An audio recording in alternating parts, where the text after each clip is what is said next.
आदाब दोस्तों, चीखोफ ने एक अफसाना लिखा है। इस अफसाने में एक कोचवान है जिसका बेटा मर गया है। वो दिन भर सवारियां ढोता है। सवारियां दुनिया जहान की बातें करती हैं और कोचवान को उसमें शरीक करती थीं। मगर जब कोचवान चाहता है कि अपने बेटे की मौत का जिक्र करे, या तो बीच में उसकी बात कट जाती है और कोई दूसरा जिक्र चल निकलता है, या सवारी की मंजिल आ जाती है और बात बीच में रह जाती है। आखिर जब वो थक हार कर शाम को घर लौटता है तो घोड़े को ये दुख सुनाकर अपना जी हल्का करता है। दोस्तों, मैं नहीं चाहता कि हमारे लिखने वाले को अपने घोड़े से बात करने की ज़रूरत पेश आए। मैं चाहता हूँ कि सवारियों और कोचवान के दरमियान एक रिश्ता मौजूद रहे। खुदा न करे कि हम चीखोफ के अफसाने के दौर में हों, जहाँ किसी को किसी की खबर नहीं है और सवारियां कोचवान से बेताल्लुक़ हैं और कोचवान का बेटा मर गया है। दोस्तों, सारतर का कहना है कि अदब अकेले लिखने वाले की तख्लीक नहीं होता, लिखने वाले और पढ़ने वाले मिलकर अदब तख्लीक करते हैं। इसलिए आज कुछ ऑथर्स और वर्क्स को इंट्रोड्यूस करूंगा जो मैंने पिछले साल पढ़े और मुझे बहुत पसंद आए, और मैं चाहता हूं कि हम इस तरह की तख्लीकात पढ़ें। ताहिरा इकबाल साहिबा का ये नॉवल नीली बार मेरे ख़याल में एक इंतहाई अहम नॉवल है। इसमें आपको एक अल्टरनेटिव हिस्ट्री दिखाई देगी पाकिस्तान की। ये नॉवल फोकस करता है हमारी कलेक्टिव मेमोरी में जो ट्रॉमास हैं उन पर, और ताहिरा साहिबा के लहजे में बनी इसराइल के पैगंबरों का जलाल है, और एक पिघला हुआ गुस्सा है जो पूरे मतन में हमें बहता हुआ महसूस होता है।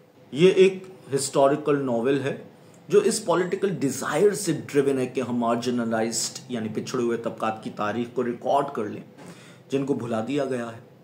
ताहिरा साहिबा खुद लिखती हैं कि अच्छा अदब उस ज़मीन से उगता है जिसकी वो जिन्स होता है। उसकी फ़िज़ाएँ, हवाएँ, पानी और मौसम उसकी आबियारी करते हैं।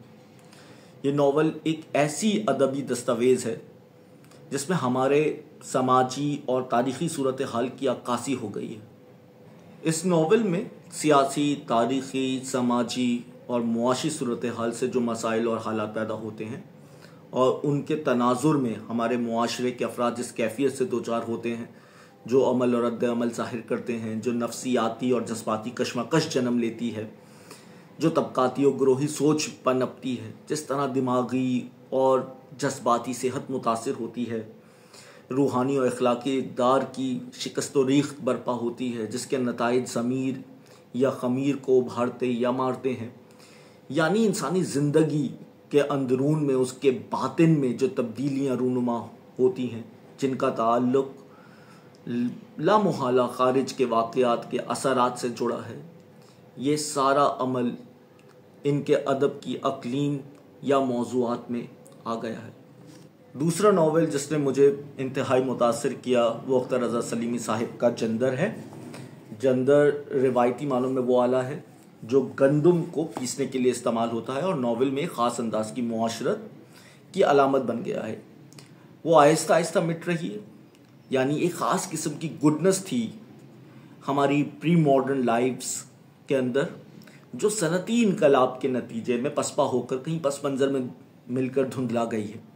पूरे नॉवल में एक अजीब फ़िज़ा है, एक पैथोस है जो रन कर रहा है अंडर द नैरेटिव शुरू से आखिर तक। शायद ये एक अहम कमाल है अख्तर रज़ा सलीमी साहब का। एक और नॉवल जिसका मैं ज़रूर तज़किरा करना चाहूँगा वो है रौलाक, जिसको रफ़ाकत हयात साहब ने लिखा है।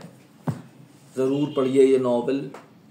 और ये कहानी एक लड़के और उसके बाप के दरमियान एक कॉन्फ्लिक्ट के गिर्द सेंटर्ड है।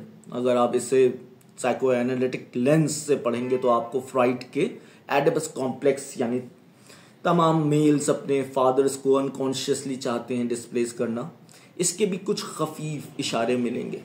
दूसरी तरफ इस नॉवल ने एक विंडो हमें प्रोवाइड की है सिंध की मुआशरत को देखने के लिए, उसके मेले ठेले, उसकी तहजीब, रफ़ाकत साहब के प्रोटोगोनिस्ट ज़्यादातर अंडर प्रिविलेज्ड तबकात से होते हैं और उनके कैरेक्टर्स अपने तबकात में मौजूद इस स्ट्रगल्स के नतीजे में सॉइल्ड भी नज़र आते हैं। बहुत कमाल ज़बान का इस्तेमाल करते हैं रफ़ाकत साहब, बहुत ही जमालियाती सलीकामंदी से। पढ़ने के काबिल है ये नावल। एक और बहुत अच्छा नावल समीना नज़ीर साहिबा का सियाह हीरे है। बहुत उम्दा नैरेटिव टेक्निक के साथ ये नावल लिखा गया है। इसके प्रोटोगोनिस्ट कराची के एक मुज़ाफ़ाती इलाके से निकलकर अफ्रीका जाता है। कहानी दरअसल इस ही किरदार के गिर्द घूमती है और इसकी पर्सनल जर्नी को मौजू बनाती है।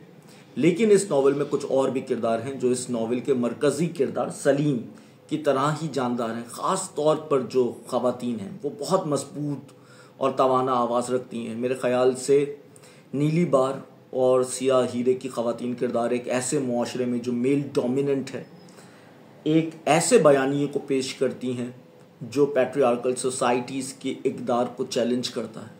दोस्तों, मैंने इन तमाम नावल्स का इंतखाब इसलिए किया है क्योंकि मेरे नज़दीक एक अदीब का महज ज़हीन और नहायत नॉलेजेबल होना काफ़ी नहीं है।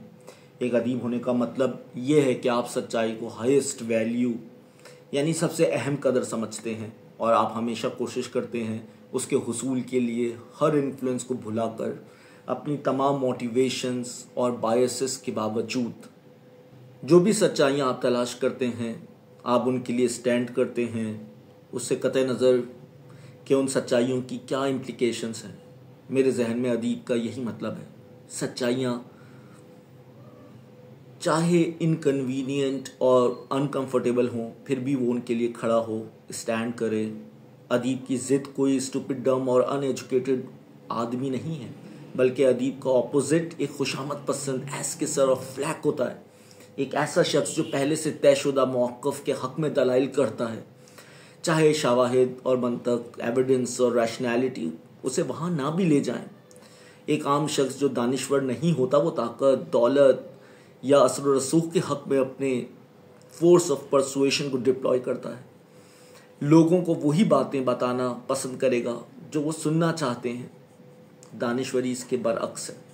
वो एक्ट करेगा जो अपोलोजिस्ट के तौर पर, तारीख़ी तौर पर डोमिनेंट, पावरफुल और रूलिंग ग्रुप्स के लिए होंगे। शुक्रिया।